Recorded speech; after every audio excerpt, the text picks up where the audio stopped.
yan yung parang medyo pricey. Yaan ang pinaka nag-enjoy ako na part. Dharavi po, yan po ang largest slum in India. Nilibre kasi tayo ni Alam. Napakabait ni Alam na tour guide natin. Yun yung pinaka nasyak ako sa part ng trip ko. Napaka-perfect ng location niya and napakatahimik. Hotel at airline pa lang yan, guys. Hello guys! I'm back again with another video at ngayon na lang ulit natin gagawin itong ganitong klaseng video na kung saan every travel series sa dulo meron tayong hindi siya quick o kung saan sasabihin ko sa inyo yung mga travel expenses, yung budget breakdown, kung magkano yung nagastos ko, kung ano yung itinerary ko, kung saan ako nagpunta, mga activities na binuko sa Klook, Airbnb, Get Your Guide, and etc. Okay? So, napakadaming mga nagre-request before sa akin, ibalik daw yung ganitong klaseng video. Kaya ngayon po, binabalik ko po para sa mga tao na kung saan nag-iisip kung magkano ang nagastos ko ba. Diba? Napakarami. And umaabot sa DM ko sa Instagram kung magkano daw ba yung nagastos ko sa India. At ngayon po, sasabihin ko po sa inyo. Okay? So, meron ako ditong mga cheat sheet para wala akong makalimutan sa mga sasabihin ko. Okay? Medyo bago yung setup natin ngayon dahil andito pa po ako sa Manila. And meron kasi tayong susunod na biyahe kaya pinaghahandaan ko. And actually, kauuwi ko lang ngayon galing Boracay. Kaya susunod na vlog dito is Boracay, kaya abangan niyo yan, okay? Abangan niyo, napakadami kong ginawa that time and I'm so excited to share it sa inyo, okay? But ngayon po, bago ako magsimula is gusto ko lang sabihin sa inyo na nagbabasa ako ng comments, nagbabasa ako ng direct messages sa Instagram, nagbabasa ako ng PM sa Facebook, nagbabasa ako ng comments din mismo dito sa YouTube, comments sa Instagram, TikTok, ganyan. At ako po'y tuwang-tuwa talaga sa pagtanggap na binigay nyo sa India and Nepal vlogs ko. Napakadaming suggestions, napakadaming papuri, napakadaming mga positive comments at meron din namang mga negative comments, syempre. And from the bottom of my heart, maraming salamat po kasi matagal-tagal ko na talagang gustong punta ng India. Alam kong naririnig niyo yan sa mga previous vlog ko and ayan, naging worth it siya. At the same time is parang for me, na-ROI ko na siya sa experience. At the same time, na-ROI ko pa siya dahil sa mga messages nyo or feedback. Okay, so medyo super daming bonus na talaga na nangyari and nag-enjoy akong so far. Yun nga lang, medyo nagkasakit ako sa Nepal part na pero okay lang yun. At least na-maximize pa rin natin yung trip natin. Okay? So, again, kung gusto nyo pong dumiretso na sa ating India and Nepal mismong vlog, is skip nyo po itong part na to dahil may i-address lang akong issue, okay? And first time ko sasabihin lang, first time lang ako mag-a-address ng issue sa mismong vlog ko, okay? And gusto ko din kasing sabihin na dito kasi parang feeling ko medyo karamihan sa mga nanood doon sa mga previous vlogs ko is panonoorin ito. Kaya dito ko na siya in-insert sa vlog na to. So again, kung gusto nyo pong magdire-diretso na tayo doon sa mismong India and Nepal budget breakdown or travel itinerary vlog, skip nyo po yung part na to at tignan nyo po itong lalabas na timestamp sa screen. Yan po ang simula ng mismong vlog about this purpose ng mismong vlog na to, okay? So, nakatanggap ako ng isang comment from our very avid viewer. Avid ba tawag doon? O yung kumbaga laging nagko-comment sa atin. Which is, ang comment sa atin is meron daw po tayong thread sa isang platform na kung saan puro positive daw yung comment, ganyan. Meron magagandang komento na kung saan ang komento sa atin is meron daw tayong thread sa isang platform na kung saan napakaganda daw ng komento, ganyan. And ako naman, syempre, as a person na medyo ako yung pinag-uusapan doon sa thread na yon. Kasalukuyan nung nasa Boracay ako, kinausap ko yung friends kong si James Carl. So makikita niyo siya sa Boracay vlog. Sinabi ko sa kanyang gano'n na pwede bang tignan niya kasi meron siyang account doon sa platform na yun which is ako wala. Syempre curious ako. So ang nangyari, binasa ko yung mga thread which is hindi naman marami.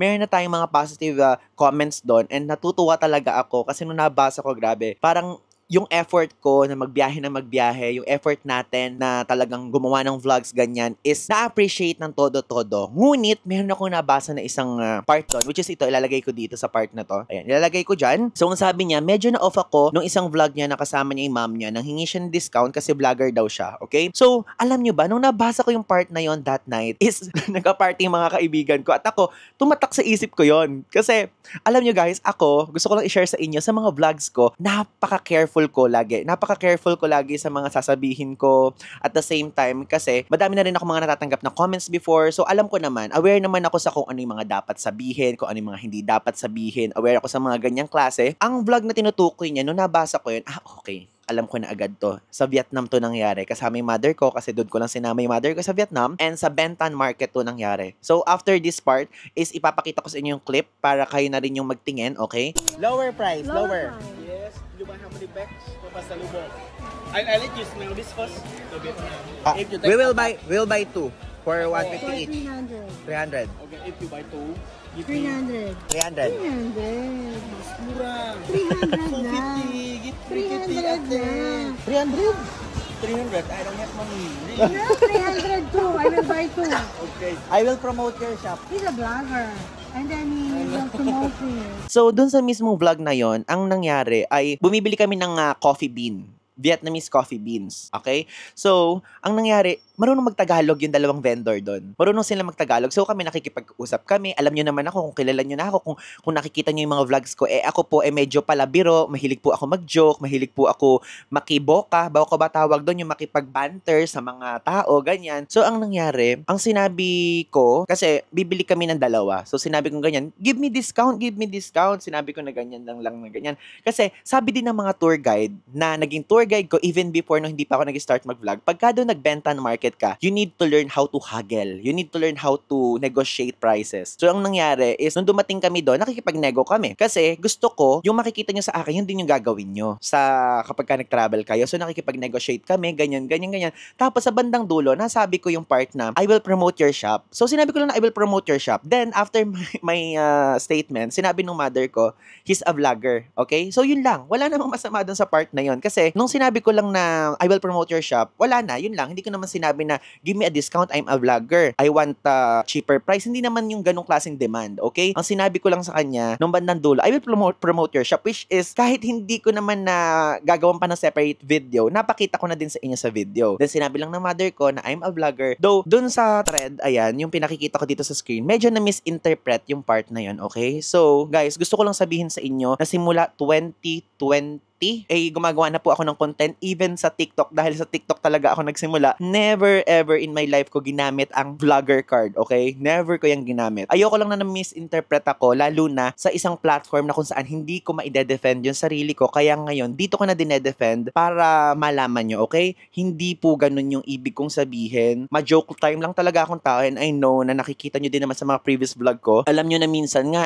sa super daldal ko talagang, alam nyo yun, ganung level. So hindi yun ang pinupunto ko. Ang nalungkot lang ako sa part na doon sa mismong nag-comment na yon, merong parang medyo mahihikayat siya na mag-isip ng bad things about me. Kasi doon sa mga baba, sinabing ganon, really? Ganyan? Tapos, yung nasa baba is, sinabi niyang ganon, oh, I have yet to watch this. Anong vlog to? Yung ganyang level. So, parang, imbis na positive na yung mga iba na yon, is medyo naging negative din siya, which is, I know naman na I can please everyone. Pero gusto ko lang ding i-defend, okay? Nalungkot lang ako sa part na yon, na merong mga ganon tumingin doon sa nangyaring scenario, okay? And after nun sabi ko, parang ayoko na ako magbasa muna. Ayoko na muna magbasa ng mga ganyan. So, gusto ko lang talaga i-address kasi parang hindi ako mapapanatag dahil alam nyo yan, kapag ka nakakita kayo ng mga comments sa vlog ko, mapa-negative, positive, constructive criticism, or hate comment talaga, nire-replyan ko talaga. And na-frustrate ako sa part na hindi ako makapag-reply dahil ala naman akong account doon. Ala naman akong say doon. Hindi ko naman mare-replyan doon mismo. Diba? Ganong level. Kaya ngayon, dito ko sinasabi sa inyo. And I would like to take this opportunity din also na sabihin din sa inyo guys na napakarami ko kasing mga naririnig na mga, nababasang mga comment na sinasabing ganyan, medyo OA daw, mabilis daw akong magsalita, ang bilis daw ng mga ganyan, mga pangyayari, which is, gusto ko lang din po sabihin sa inyo guys na, nung una, may mga nagsasabing nabibilisan sa pacing ng video ko, so ang ginawa ko is binagalan ko. Tapos, tanggalin daw yung commercial break, dati kasi may pa-commercial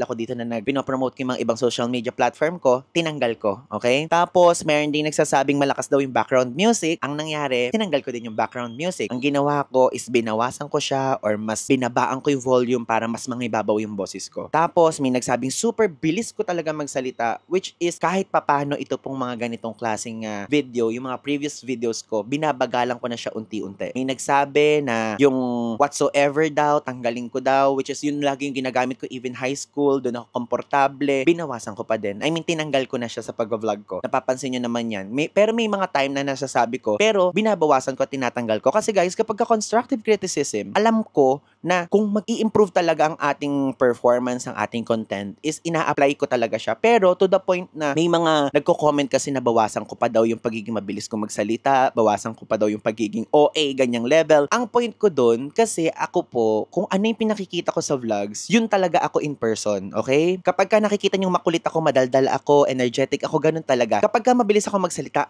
hyper ako sa part na yun, which means, ibig sabihin na nag-e-enjoy ako, kaya ganun yung performance ko, okay? Kaya yun, gusto ko lang sabihin sa inyo na lahat ng mga sinasabi nyo ina-apply ko, pero wag yung to the point na mismong yung character or personality ko, babaguhin ko para lang maging polish yung video. Gets niyo ba yun? Kasi may time kasi na parang nape-pressure ako sa part na ganun, and gusto ko lang din i-address yung part na yun, na gusto ko authentic yung maipakita ko. Ayoko yung tipong magiging tahimik ako sa video, magiging tone down ako sa video, pero hindi naman talaga ako ganun in person. Yung ganung level lang. Hindi ako galit sa mga nagko-comment. Gusto ko lang sabihin na ako po talagang mabilis talaga ako magsalita. Ako talaga'y madaldal talagang tao, on and off cam. Ako po talaga'y ganung klaseng tao, okay? Mabait ako, guys. Don't worry, mabait ako. Wow. Pinaka-claim na mabait. Yung ganung level. Kaya lang, kapag kasi nakakabasa ako ng comment na ganun, paulit-ulit talaga siya. And may time na ang rude nung delivery ng comment. Then, syempre, maaapektuhan ka kapag ka-rude. Kahit naman nakakatanggap ako ng mga ganun ding klaseng comments sa TikTok before, is parang natatanggap ko na siya doon sa platform na yun. Pero dito kasi sa platform na to, kung saan mas pinapakita ko talaga kung ano yung character and personality ko, is doon ako medyo nape-pressure sa part na yun, na mas pinapakita ko kasi dito sa YouTube kumpara doon sa TikTok. Dito kasi sa YouTube, long form siya. Makikita nyo kung ano yung mga talagang ginagawa ko, kinakain ko, ganyan. Which is doon sa TikTok, makikita nyo, ito yung TikTok account ko. 2020 ako dyan nagsimula, and doon, pure content. Kunyari, may isang video, about lang doon sa content na yun. Pero dito kasi sa vlogs ko, dito sa YouTube, about sa content ng vlog ko, at the same time, about din sa personality, character, authenticity ko, yun yung pinakikita ko. But kung may mga hindi pa rin nakaka-appreciate, is hindi na siguro ako yung makakasagot nun. And yun lang, gusto ko lang sabihin sa inyo na kinikater ko lahat ng request nyo, lahat ng suggestions nyo, ganyan, o ina-apply ko to the point na maging polish na talaga siya. Pero may mga time na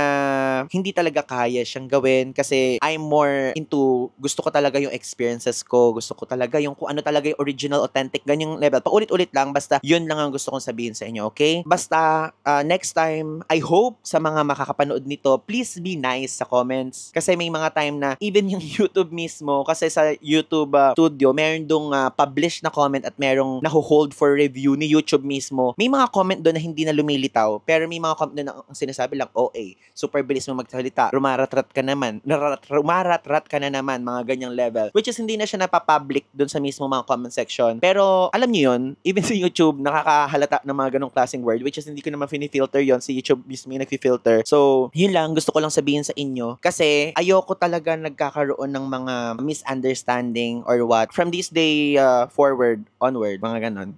Nalito na naman sa English. So, after nito, sa intros ko, is ilalagay ko na yung mismong fast talker para ma-lessen lang yung comment. Kasi, alam niyo yung part na yung personality ko siya, pero parang kailangan ko pa din i-explain. Mga ganong level. Pero okay lang sa akin, para sa mga future viewers natin.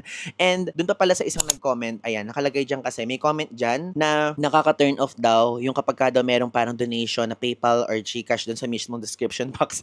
Meron kasi ako nyan, guys. Like, simula na nag-start ako sa Taiwan vlogs ko nung 2022 pa ata o 2023, nakalimutan ko na yung taon kung kailan ako nagsimula sa YouTube. Nilagay ko siya kasi nakikita ko siya sa ibang international and local vloggers. Kasi, meron ako napanood na isang international vlogger na meron siyang parang get me a coffee. Parang yun yung parang website, get your coffee. Parang ganung level na magdo-donate lang, ganyan, So, dito naman, may mga local vloggers ako nakikitang naglalagay ng PayPal nila or GCash. Wala lang, gusto ko lang ilagay. Wala namang nagdo-donate dyan, guys. Wala pa ako natanggap dyan even before, like simula nung nagsimula tayo. Though gusto ko lang yan kasi may time ako napanood ng international vlogger na merong biglang nagbigay lang sa kanyang ticket. Ganyan, parang ganyang level. Pero if masama siya or hindi siya maganda, tatanggalin ko siya. Okay? Tatanggalin ko siya simula ng Boracay Travel Vlogs natin. So, yun lang po. Gusto ko lang sabihin yun at gusto ko lang linawin. At ngayon, magsimula na tayo sa talagang pinaka-topic o pinaka-purpose talaga ng video na to. Okay? Ayan. So, ngayon po, magsimula na tayo. At ngayon, magsimula na muna tayo sa itinerary natin. Okay? Doon po sa mismong India and Nepal, ako po ay nagstay doon from June 4 to June 21. Medyo mahaba-haba talaga yung trip ko sa India at Nepal actually. And alam nyo, nagstay pa ako ng 2 days and 1 night sa Kuala Lumpur. Ilalagay ko dito. Kaya may space ditong malaki kasi maglalagay ako dito ng mga overlay dyan para makita nyo. So, June 4 to June 5, nagstay ako doon. Nag-overnight ako sa Kuala Lumpur dahil yung flight ko nga AirAsia na may layover sa Kuala Lumpur, pwede siyang lumabas. So, yan yung nangyari. Makikita nyo dito sa screen yung binabasa ko mismo. Then, after nun, is lumipad na ako papuntang India. Then, nakarating ako sa India ng June 6 ng madaling araw. And, ayan, makikita nyo din dyan. Yan po ang mga naging activities ko. Yung color or yung color orange, sa Klook ko siya binook. Tapos yung color pink naman, sa Airbnb ko siya binook. Okay? Para maging malinaw sa inyo. So, yung Old Delhi Street Food, ayan, nakita nyo, yun yung itinerary ko. Whole day yan. And yun yung kasama natin si JD. Panoorin nyo na lang sa mga previous vlogs. Tapos yung Golden Triangle Tour, and ginawa din natin. Tapos, isa-isang araw siya kasi 3 araw ngayon. Isang araw to explore New Delhi and Old Delhi. Isang araw to explore Agra. Andun yung Taj Mahal sa araw na yon. Tapos, isang araw to explore Jaipur. Okay? So, yung nakikita nyo po dyan na Golden Triangle Tour, yan yung parang medyo pricey. Actually, pricey talaga siya for solo traveler. Parang ang ginastos ko dyan, wait, titignan ko, 15,811 pesos po ang ginastos ko dyan sa Golden Triangle Tour. Tapos, the next day is, nag-ikot-ikot lang tayo, tinignan lang natin kung ano pa yung mga pwede nating makita, ganyan. And, nagpunta tayo ng Connaught Place. Dun sa Connaught Place, yun yung business district nila. Napuntahan nyo din yun. Then, napakadami dong mga branded na store, ganyan. Tapos, dun din ako nag-try na ice pan, yung kinakain na sikat, okay? So, dun po yan sa part na yan. Then, after nun is nag-fly tayo from New Delhi to Mumbai. Then, kinabukasan is ang ginawa naman natin yung iconic sighting tour na binook ko sa Airbnb at ang host ko doon ay si Yash. Kung napanood nyo din sa previous video, yan po ang naging ganap doon. Tapos, ilalagay ko na lang din sa screen yung mga itinerary ng mga pinuntahan namin, okay? So, next nun, after that day, is nagpunta kami sa the Ravi Slum Tour, which is so far, yaan ang pinaka nag-enjoy ako na part. At the same time, yan ang pinakamura sa mga tour sa India. Dahil, alam nyo, ako kasi yung uri ng content creator na gusto ko talaga nagdi-deep dive sa culture ng tao. And nung napunta ako ng Dharavi, fun fact again, Dharavi po, yan po ang largest slum in India and 3rd largest in the world as far as I remember. So, napakadami kong mga nakita talaga na mga dapat makita tulad ng kabuhayan nila, kung paano sila mamuhay, mga salon doon, mga barbershop doon, mga palengke sa loob, mismong paaralan sa loob, mga ganyang level na ipakita ko naman sa inyo, mga factory ng raincoat, leather, and etc. Okay? So, if ever kung pupunta kayo ng Mumbai, don't skip the Ravi Slum Tour. Okay? So, after that is nag-Mumbai food walking tour tayo, pero nung umaga is early morning tour tayo. Okay? So, dito makikita nyo is nag-Mumbai food walking tour tayo. Yun yung binili ko sa Klook. So, yung link ilalagay ko sa ibaba. And also, kapag ka magbubuk po kayo sa Klook, you can use my code PaulIvan5 off para magkaroon kayo ng extra 5% off discount. Okay? Then, nung umaga is nag-early morning tour tayo, pero libre yun eh. Nilibre kasi tayo ni Alam. Napakabait ni Alam na tour guide natin. Panoorin nyo na lang yung mga vlogs ko previously para makita nyo. Then, yan. Tapos, after nung day na yon, nung gabi, nung kinahapunan at gabi, nagpunta tayong Mumbai food walking tour na kung saan tinry natin lahat ng mga street foods, lahat ng mga dapat nating matry, tulad ng panipuri sa street. Nasabi ni JD, wag daw sa street, pero dinala tayo ni Alam sa street, which is okay siya. Kung ano yung mga ginagawa ng lokal at kinakain ng lokal, nakain natin. Panoorin nyo na lang sa mga previous clips again, previous vlogs, kung ano yun. Okay? Then, after that day, is nag-fly na tayo from Mumbai to Kathmandu. So, ang nangyari doon, first day is nag-rest lang ako. Tapos, second day, whole day, ang ginawa ko, magre-rest lang talaga ako kasi super pagod ko na that time. Kasi sunod-sunod tayo eh. Talagang masyado nating pinunch yung India na wala tayong sinayang na araw. Kaya, nag-rest ako whole day noon. Kinabukasan, nagpunta tayo sa 4 UNESCO Heritage Tour and inavail natin yun via Klook. So, yung link is nasa ibaba, okay? And you can use my code again, PaulIvan5 para magkaroon kayo ng extra 5% off discount. Okay? So, itinerary, ito ilalagay ko dito sa screen. Diyan sa tour na yan, pinuntahan natin dyan yung Durbar Square. Pinuntahan din natin dyan yung mismong, public cremation site na kung saan yun yung pinaka-nashock ako sa part ng trip ko na nagulat ako na dapat pala talaga mandatory yun, required yun, ganyan. So, dun yun nakapaloob sa tour na yan. And don't skip that one kasi napakasulit niya. Yan yung isa sa magbubuo talaga ng Nepal trip nyo. Okay? Then, kinabukasan nun is nag-Kathmandu Asan Bazaar walking tour tayo. Then, yung tour na kung saan naglakad lang kami na mas madaldal pa talaga ako sa tour guide. Mas ako pa yung nagsasalita sa tour guide kumpara sa tour guide. And kung gusto niyo i-book yan, you can book it sa Klook. Yung link nasa ibaba. Again, kung gusto niyo i-book, nasa baba. Okay? Yun nga lang, gusto ko lang sabihin sa inyo, to be honest, na ang rating ko dyan, kung hindi 5, 6 out of 10. Baka nga, pwede pa ding maging 4 ganung level. Kasi guys, talagang yung mga ibang walking tour ko, nagsasalita yung tour guide. Pero ito, medyo hindi siya talaga nagsalita. Alam niyo yun? Hindi siya nagsalita talaga. And ang sinabi, nagsalita siya, dalawa lang. In-explain lang niya yung mismong mga binibenta doon. Plus na, doon daw sa isang high school doon, ang nag-aral daw doon in Royals. Yun lang hinaalala ko. So after no, wala na. Yun lang.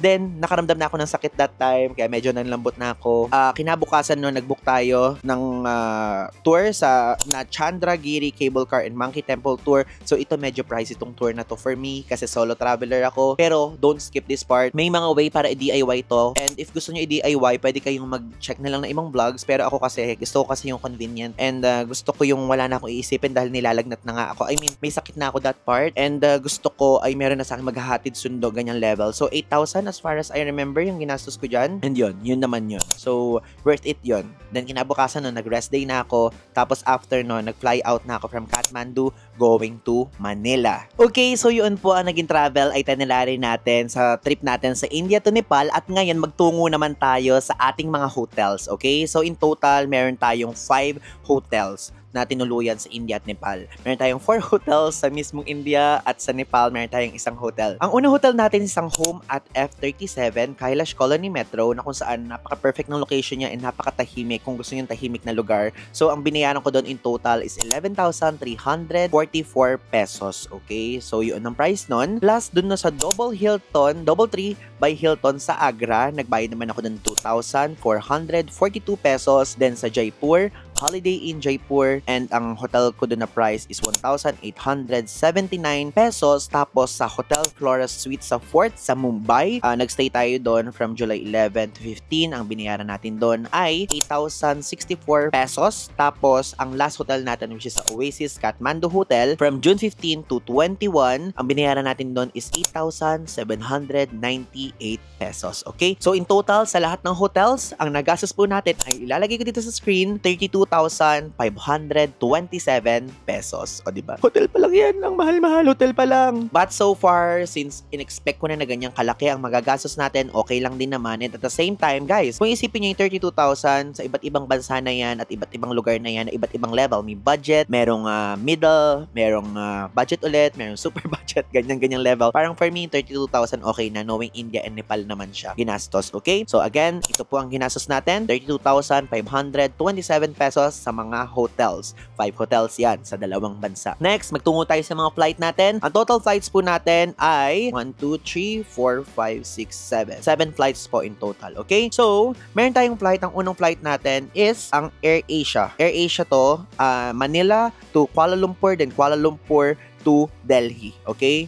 So, sinama ko na yung flight kasi papunta doon sa layover and layover papunta dito. So, ang price po niyan is 13,786 pesos with 20 kilo baggage na yan. Yung mismong Air Asia flight natin na yan. So, for me, parang okay na siya. Mura na siya. Ang layo kaya ng India. Tas 13,786 lang with 20 kilo baggage na. One way yan na, one way. Okay, then next is yung flight natin from mismong Delhi to Mumbai. Air India to at ito, hindi ito budget airline. So, ang nagastos naman natin dito is 4,340 pesos. And ang pricey lang niya kasi 10 kilos lang yung mismong baggage allowance nun. Kaya nag-add ako that time and nag-extra pa ako. Okay? After nun, sa Indigo. Indigo Airline naman tayo. Tapos, from Mumbai to Kathmandu naman siya. Ang presyo naman ng ticket natin nun is 8,924 pesos with 20 kilo baggage. Okay? So, yun po ang price natin papuntang Kathmandu from Mumbai. Okay? Then, ang pinaka-last nating flight is ang Malaysia Airlines na flight from Kathmandu to Kuala Lumpur, then Kuala Lumpur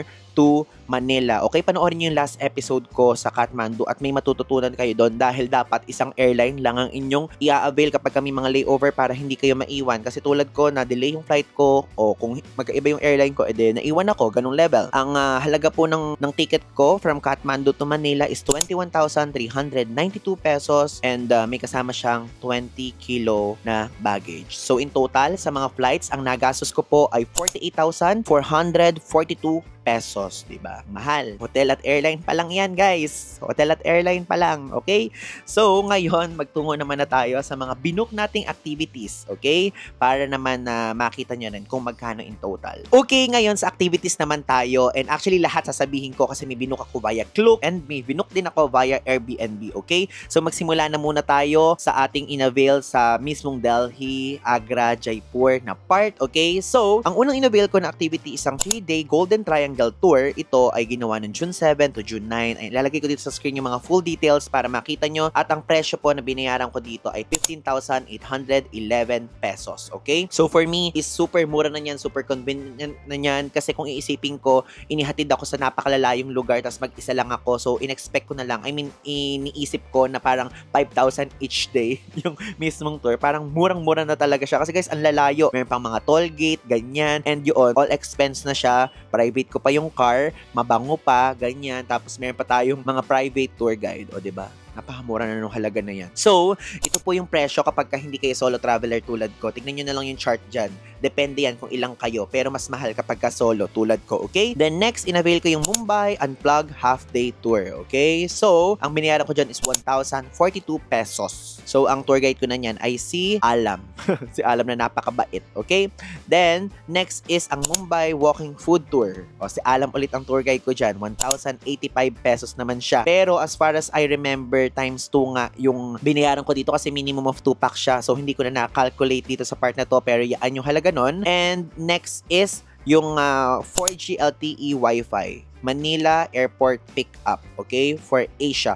Ang presyo naman nun is 8,820 pesos. O, diba? So, yan po ang ating activities na inavail sa Klook. So, in total, ang presyo nun is 26,758 pesos. So, yun po yung total. Okay, so in-update ko yung mismong sheet ko ngayon lang. And ang total na binayaran ko kasi talaga sa Mumbai Walking Food Tour is 2,170. So, ilalagay ko na lang din mismo sa spreadsheet na to na kung saan i-share ko sa inyo sa end ng video na to kung paano nyo ma-access yung mismong sheet. Okay? So, hindi ko ilalagay sa description. Gusto ko tapusin nyo yung video para malaman nyo kung saan i-access yung mismong file. Okay? So, yun po. And total na binayaran natin ngayon, updated sa Klook activities na inavail natin para sa New Delhi, para sa Agra at Jaipur is 26,758 pesos po. Yun po ang ating inavail. Then next, nag-Airbnb activities tayo or experiences. Nag-avail tayo ng Old Delhi Street Food, Temples and Spice Market Tour na si JD ang host nito.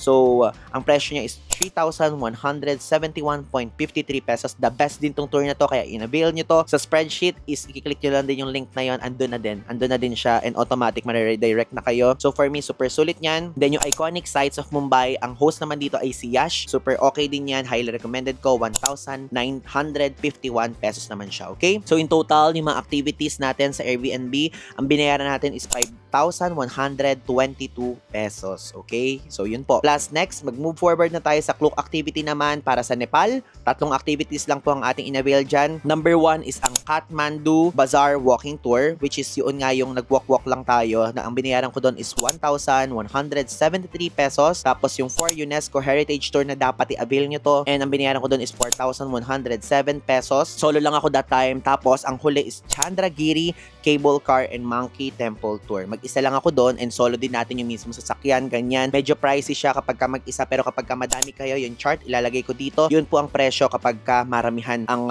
magpa-purchase ng tour. Pero ako as a solo traveler, ang binayaran ko 8,153 pesos. Okay? So, ito pong mismong part na to is gusto ko lang din sabihin sa inyo na inavail ko siya kahit medyo pricey siya kasi may sakit na ako that time. Gusto ko lang talagang mas masulit yung Nepal trip ko kaya pinush ko din and at the same time para makita nyo din. And kaya yung i-DIY naman yung part na yan. Yun nga lang, magkakos siya ng much time. Meron kasi mga sasakyan na bus and if ever kung gusto nyo i-DIY, panoorin nyo sa ibang vlogs na lang. Yung mga taong nagdi-DIY sa part na yan, panoorin nyo na lang. Okay? But ako, nag-book ako ng tour dyan sa Chandragiri Cable Car and Monkey Temple Tour dahil kasama na dyan lahat. Kasama na yung tour guide, kasama na yung cable car fees, kasama na yung parking fees, driver fees, gasolina, lahat kasama na talaga dyan. So, yun po. Okay? And in total, ang nabayaran ko sa lahat ng activities sa mismong Nepal activities na binuko sa Klook is 13,433 pesos. Ngayon, tatanungin nyo, Ivan, kung yan yung mga isa-isang mga presyo, so in total, magkano ang binayaran mo sa mga activities simula sa New Delhi, Agra, Jaipur, Mumbai, at Nepal? Total po, ang binayaran ko sa mga activities ay 46,398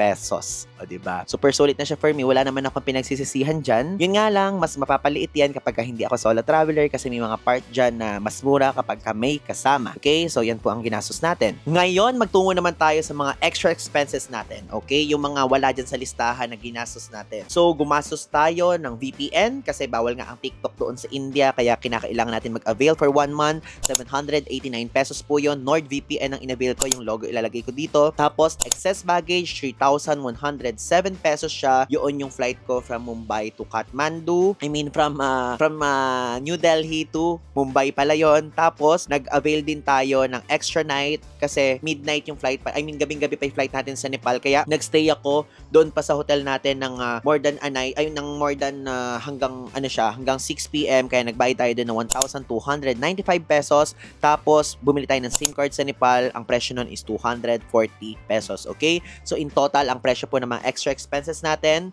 ay 5,431 pesos. So, yun po ang price niya. And ngayon naman, para naman sa pocket money, ang winidraw po natin sa India para sa New Delhi, Agra, and Jaipur part is 17,945 pesos. Plus, nag-withdraw tayo sa Mumbai part. Winidraw natin nun is 5,153 pesos. Total po ang pera po natin sa India that time is 23,098 pesos. Okay, yun ang pocket money natin. Sa Nepal naman, ang pocket money na winidraw natin nung first day nating paglapag is 11,275 pesos. Okay? So, yung mga mga timestamps or yung mga pinakita ko sa inyo sa mga previous vlogs is yung halaga nun is yung current rate. Pero ito kasi, yung mga sinasabi kong presyo, ito po yung bumawas sa account ko. Okay? Ito yung bumawas sa account ko. To sum it up, ang binayaran natin sa hotel ay 32,572 pesos. Sa activities is 46,396 pesos. Sa pocket money is 34,373 pesos. And sa extra fees is 5,431 pesos. So, total po ang nagastos po natin sa ating India and Nepal vlogs. I mean, India and Nepal travel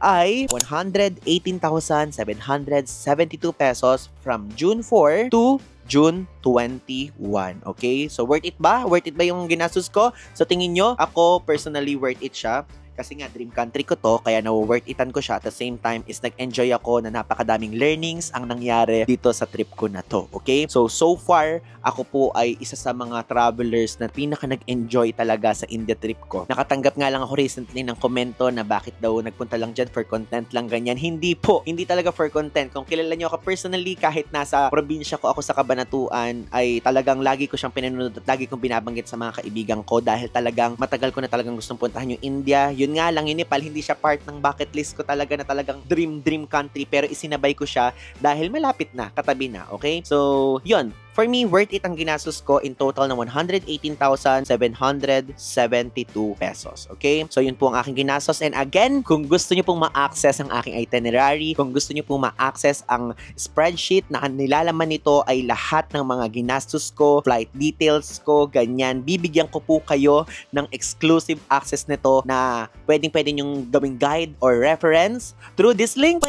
Ayan, through that link, okay? So, if ever, kung interesado kayo, is i-type nyo lang tong link na to sa browser nyo, then ma-open na yung mismong spreadsheet na ginawa ko, okay? Yun lang po. Maraming salamat. Kung meron kayong gustong i-comment about sa mismong vlog natin ngayon, please feel free to comment. Mas ma-appreciate ko po yan. And also, kapag ka po magbubook kayo ng activities sa Klook, you can use my code PaulIvanKlook para magkaroon kayo ng extra 5% off discount. Maximum nyo po yung pwedeng magamit for 5 times, okay? And I really hope na nag-enjoy po kayo sa vlog ko na ginawa sa India and Nepal dahil sa pagtanggap nyo, mas na-motivate pa akong lumayo sa Pilipinas. At ngayon, gusto kong i-share sa inyo na sa moment na pinifilm ko tong video na to, tayo po ay pupunta sa 3 bansa na kung saan gagawang ko siya ng travel series. At itong mga bansa po na to ay hindi ito pangkaraniwang bansa na pinupuntahan ng bawat Pilipinong traveler, okay? So for me, underrated siya at ang goal natin dito is to promote, to expose these underrated countries para mapuntahan nyo pa. And again, kung kayo po ay nakaabot sa part na to, maghula po kayo, ilagay nyo sa comment section yung top 3 underrated countries na tingin nyo na pupuntahan ko. At para matuwa ako at least kung matatama yung hula nyo. Pero ipinapangako ko na wala akong re-replyan na magko-confirm ako, okay? Ayoko mag-confirm, gusto ko manghuhula lang kayo dyan para kapag ka-dinrap ko na lang yung mismo mga videos is magulat kayo na yung pala yung tinutukoy ko, okay? Again, maraming salamat po at maraming salamat din sa pag-subscribe sa akin dahil sa inyo, mas namomotivate ako mag-travel dahil sa mga magagandang comments nyo, mas namomotivate akong mag-reply lalo at gumawa ng content at sa mga meron po dyang mga medyo negative comments o negative na mga kritisismo na constructive din naman, okay, i-apply natin yan. Huwag kayong mag-alala. Unti-unti lang. Hindi pwedeng biglaan natin i-apply yan. And dun sa in-address ko kanina na issue, and I hope kung meron kayong mga opinion din, feel free to drop it here. At nagbabasa naman ako lagi. And also, kapag meron kayong gusto sa akin i-private message or i-DM, open po ang DM ko sa aking Instagram account. Sa TikTok, medyo hindi ko kasi nababasa sa TikTok dahil medyo maraming nagno-notif doon. Pero sa Instagram ko, doon kayo mag-drop, okay? Tatanggapin ko yan kung ano man ang komento nyo. Kung meron kayong gustong itanong naman na travel inquiries, kahit hindi about India at Nepal, ay bukas na bukas po ang inbox ko para sa inyo. Again, nagre-reply ako dyan. Promise, hindi yung joke time, okay? Maraming salamat po. Again, this is Ivan de Guzman. Maraming salamat sa pagsuporta sa akin. At kung nakaabot naman kayo sa part na to, mag-comment lang kayo sa comment section na done all India and Nepal vlogs, okay? So yun lang guys, maraming salamat. Again, I'm Ivan de Guzman and mag-DM lang kayo kung meron kayong gusto sabihin. So, yun lang. Thanks!